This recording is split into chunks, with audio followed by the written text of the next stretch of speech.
Hello students, hope everything going good. As I have been passing through the crucial part of organization behavior related to leadership style.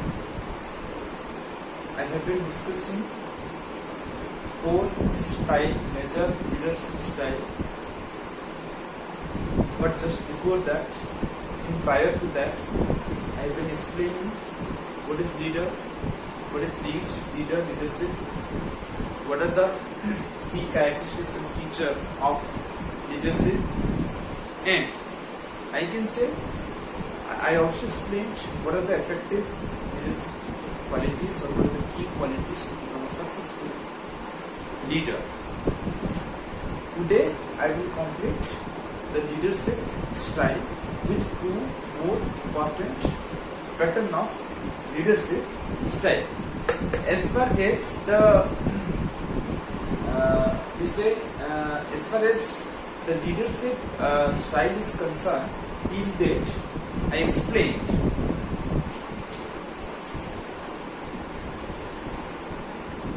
leadership style. Till date I have explained democratic leadership,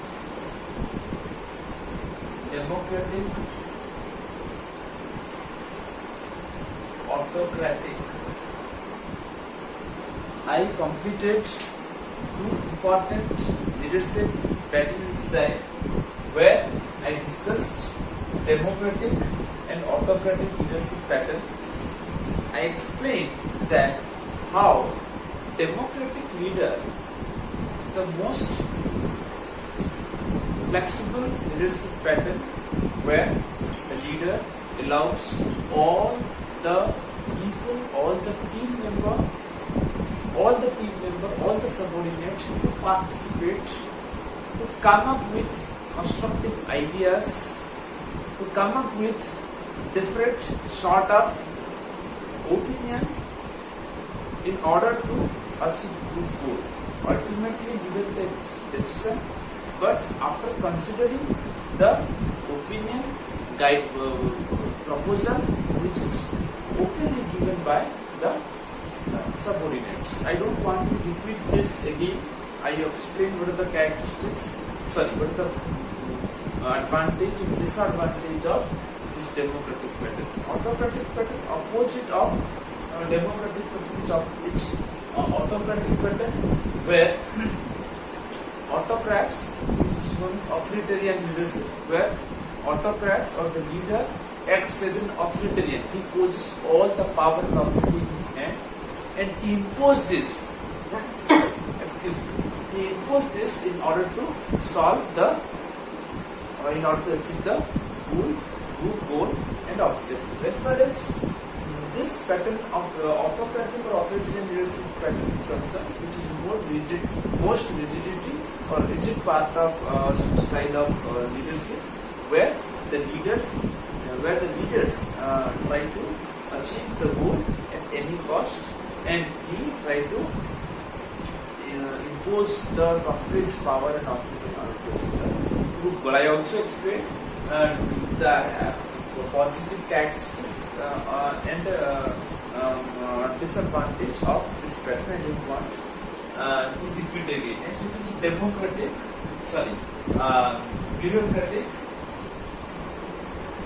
bureaucratic leadership pattern. I also discussed it well, how the leader acts as a bureaucrat. In this pattern of leadership, where leader does not allow the leader or the subordinates openly to come up with creative idea. Rather, the leader come up with he allows the subordinates to give their suggestion, but within the framework of, within the structure of, within the regulatory framework of the organization. So this is the most you can say traditional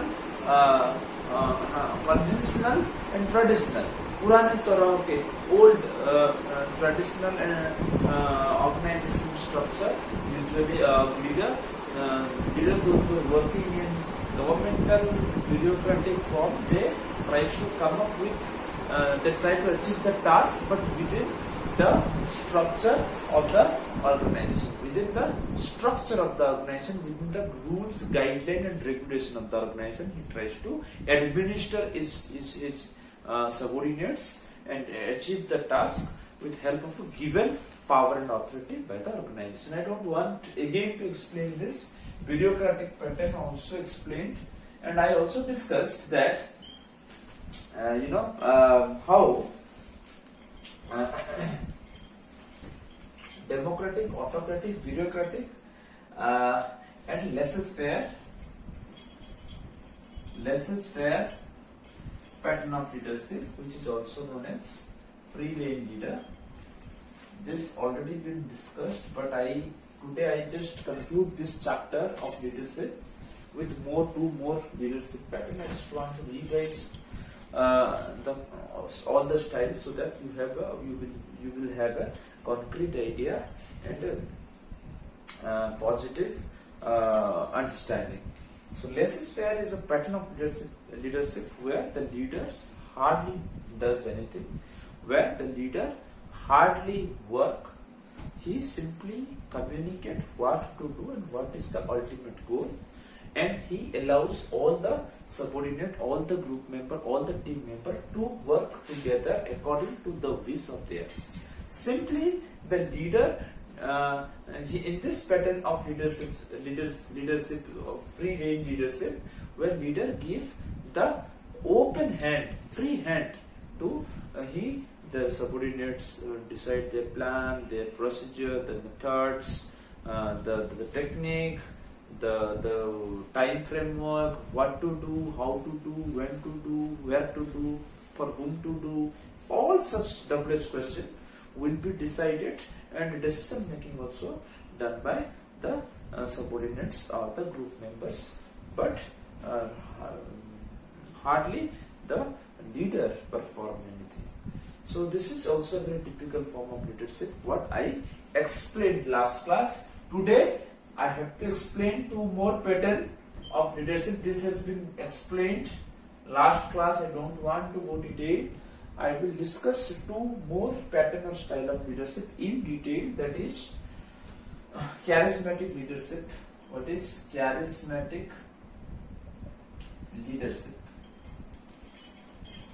So this is the most attractive form of leadership style. Here, some special character.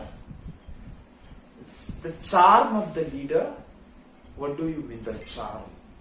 The boldness of the leader, the personality of the leader plays a quite important role, where the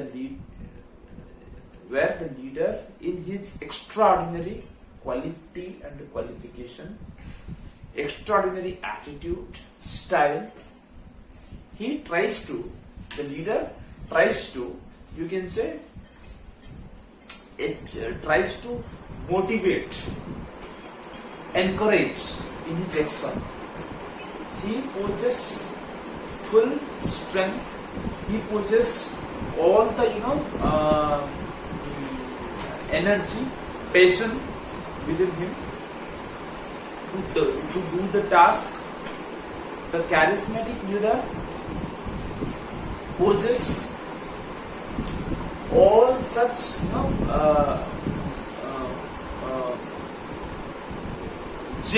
full of zeal and interest within him.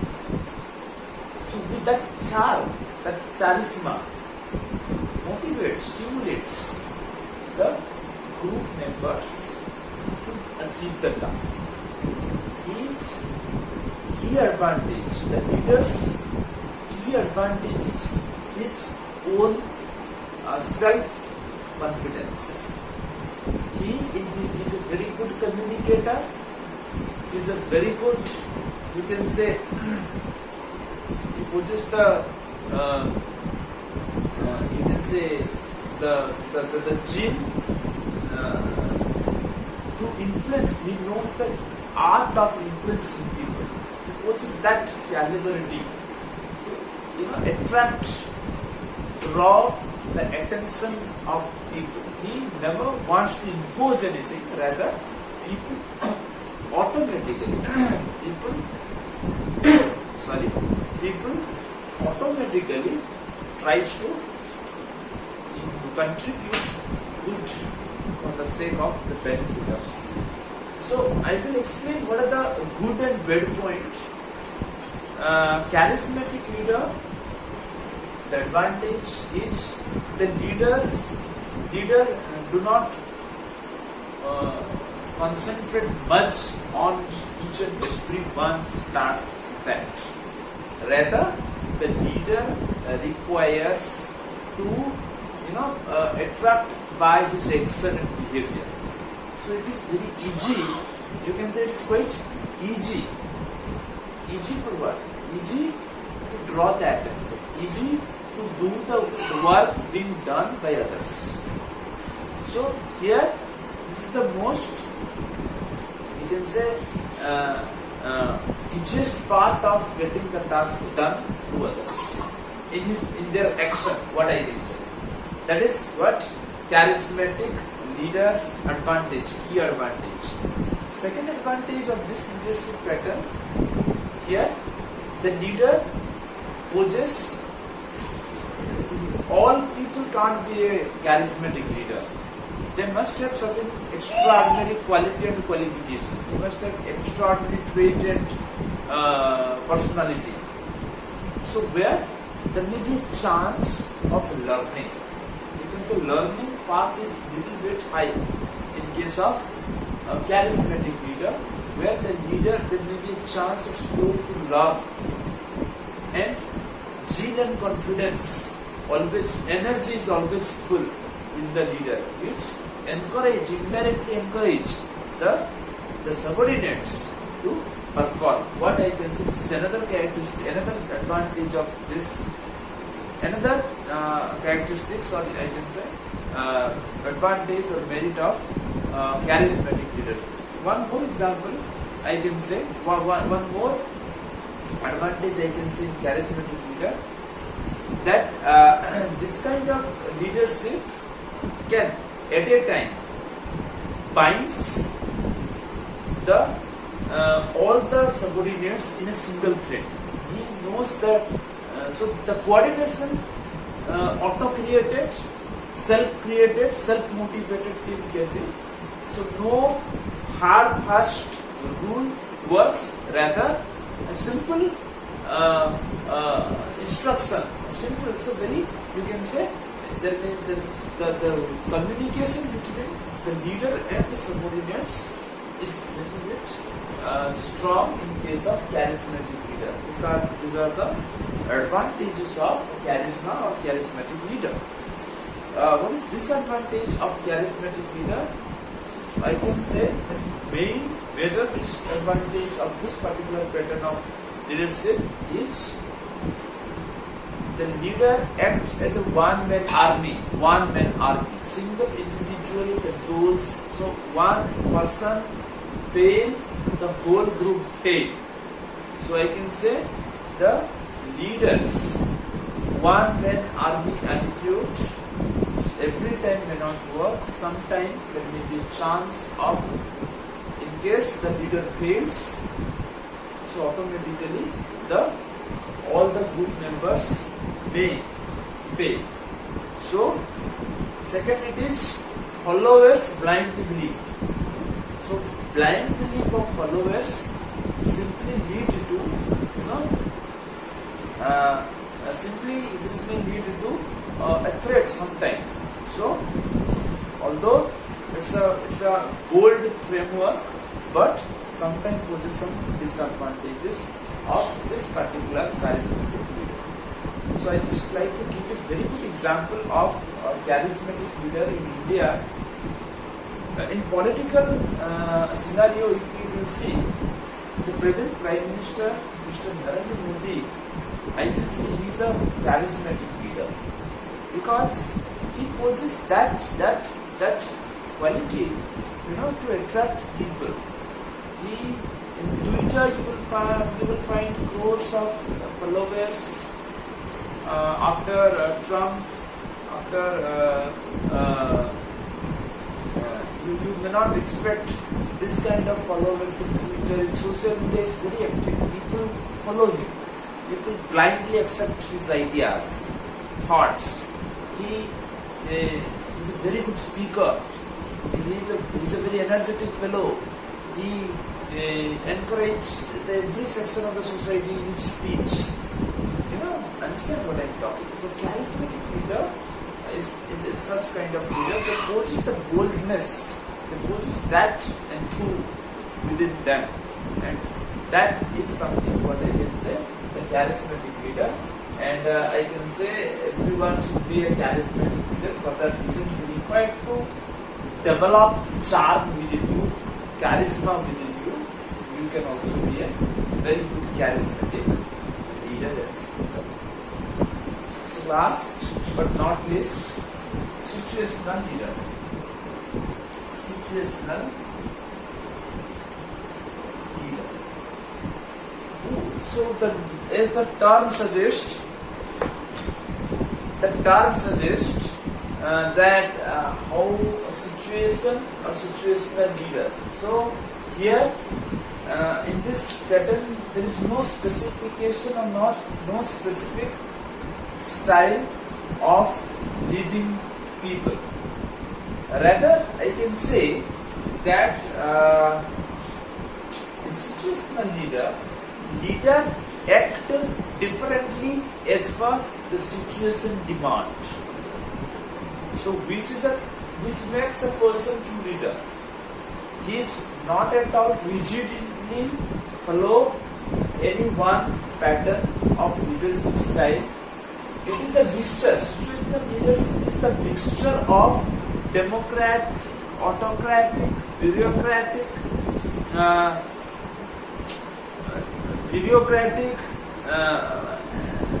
and pervaded charismatic. So, according to the situation, he simply tries to convey his behavior according to the situation as it demands. Situational leader is a very key part at the present time, key portion of the present time, what situation demands. In this dynamic environment, in this dynamic situation where ever-changing, challenging condition, ever-changing technology, ever-changing people, ever-changing demand, taste, preference, changing global scenario, politically, economically, socially, climatically, you cannot be a single, you can't act any one among them. You can't be completely or purely Democrat, or you can't be purely autocrat or bureaucrat, or you can't act charismatic. Situational leader encourages the leader that whenever situation demands, you have to become a Democrat.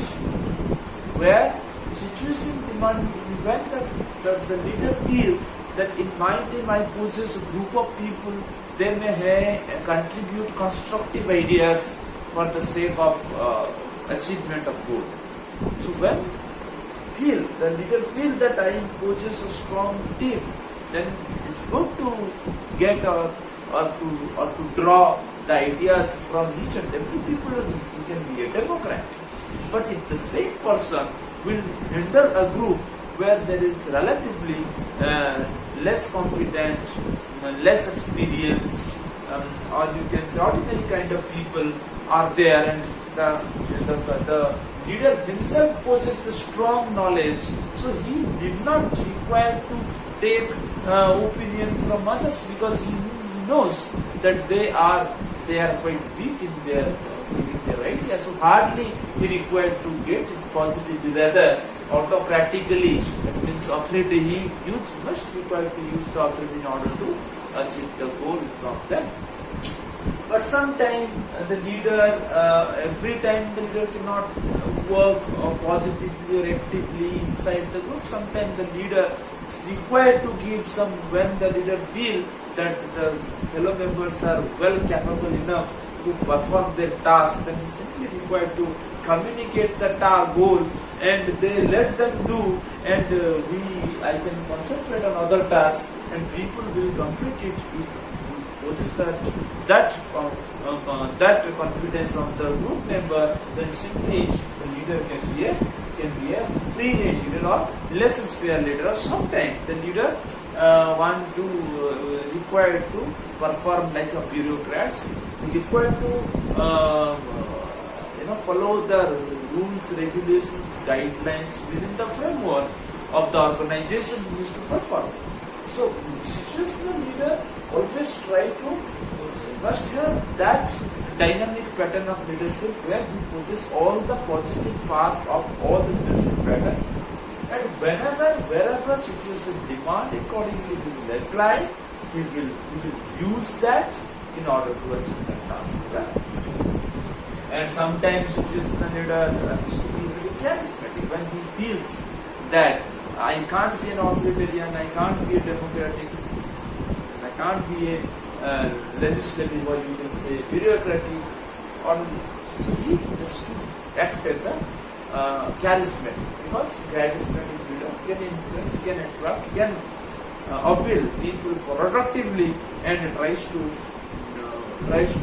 allow tries to encourage people self-motivation, in speech, in his action, in his personality, in his charisma.